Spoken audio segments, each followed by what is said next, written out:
I wish I could green screen this shirt, but I can't. It's the Monday Morning Riff, and I'm Johnny O. Don't forget to subscribe to my Substack, After School Band Practice. Thank you for supporting. Please subscribe and share your favorite posts with your friends.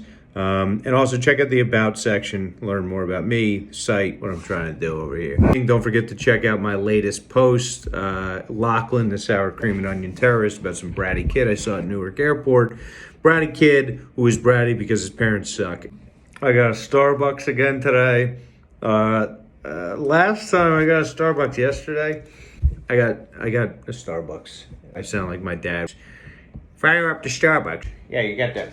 At the Starbucks. I got a Starbucks and it didn't leak yesterday. So maybe I'm thinking they're turning the corner on these cups over here. Anyway, I just wanted to get this riff out. I'm going to do this every Monday morning. I write it every Monday, so I just want to do a little video.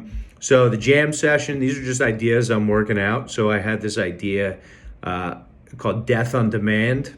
I think it's a novel. I'm gonna write a novel. Just knock one of those out real quick. You know, it doesn't take that much work. I'm thinking about a world where no one dies. The only way to die is by choice. And so basically, you can live forever if you want to, but then you can just decide on a whim that that this is it. So you could live for 1,000 years, or 10,000 years, or 20 billion years.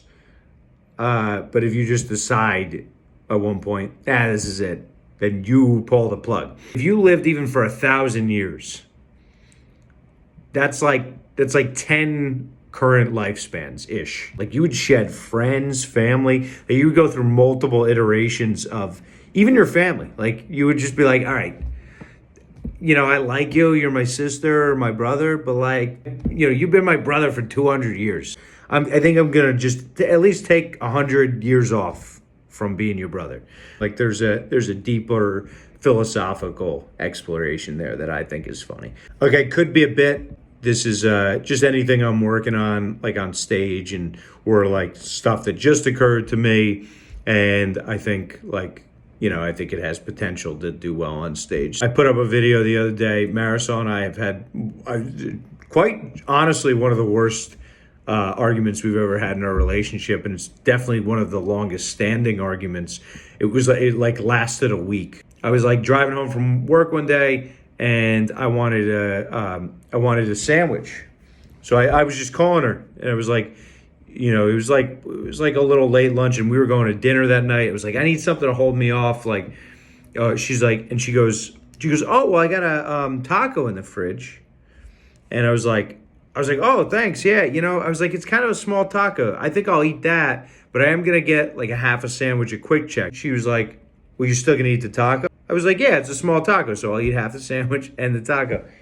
And she really didn't like that. She didn't say anything initially. She was like, okay, well, what am I going to eat for lunch tomorrow? I was like, I don't know. You just offered me a taco, though. Can I eat the taco? She's like, whatever.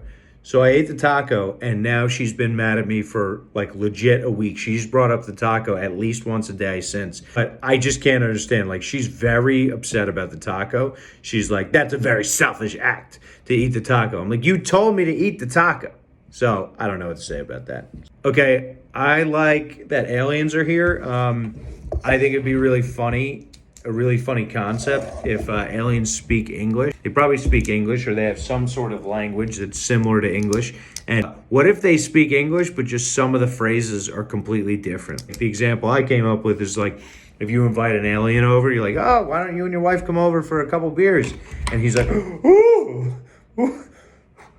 excuse me, I'm not into beers, okay? But I will come over and finger your butthole. Basically, he thinks that fingering your butthole is the same as drinking your beer. They have what we take to mean drink a beer. They say, for that, they say finger your butthole, and vice versa. Stupid. But yeah, how about these fitness dudes who are mouth taping now? Have you seen this? They literally tape their mouths just so they could breathe through their nose. If you just want to learn to breathe through your nose, you can just shut your mouth. That's it.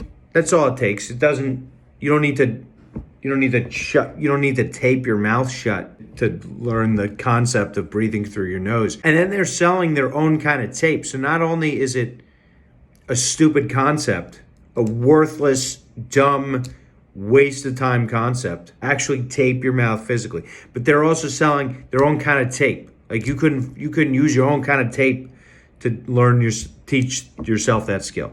I mean, I can't think of a dumber thing other than the cold plunge. I get it. You get in cold water, something happens, and something with your inflammation and some serotonin, and then isotopes or something like that. Whatever happens, but people were in shape well before a cold plunge existed. You guys want to sell tubs or something like that? Not enough people are buying tubs, but I've seen jack dudes who don't get in a freezing cold thing. And I've seen like really healthy people who've never done that in their life. So why are yesterday's enhanced interrogation methods that got George W. Bush in trouble at Gitmo, why are they today's fitness secrets? I'm working on a story, my first Tom Petty concert. I'm obsessed with Tom Petty and the Heartbreakers.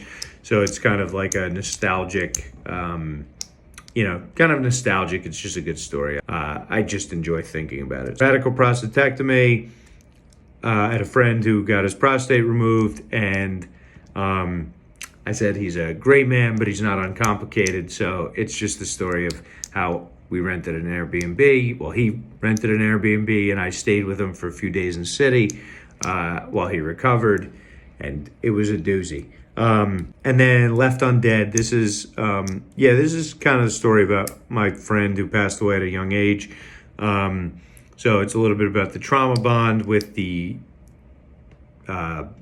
survivors. We didn't get in an accident together, but I just mean those who survived him. And I'm going to release that in a couple weeks. Have a good Monday. Thanks for joining me.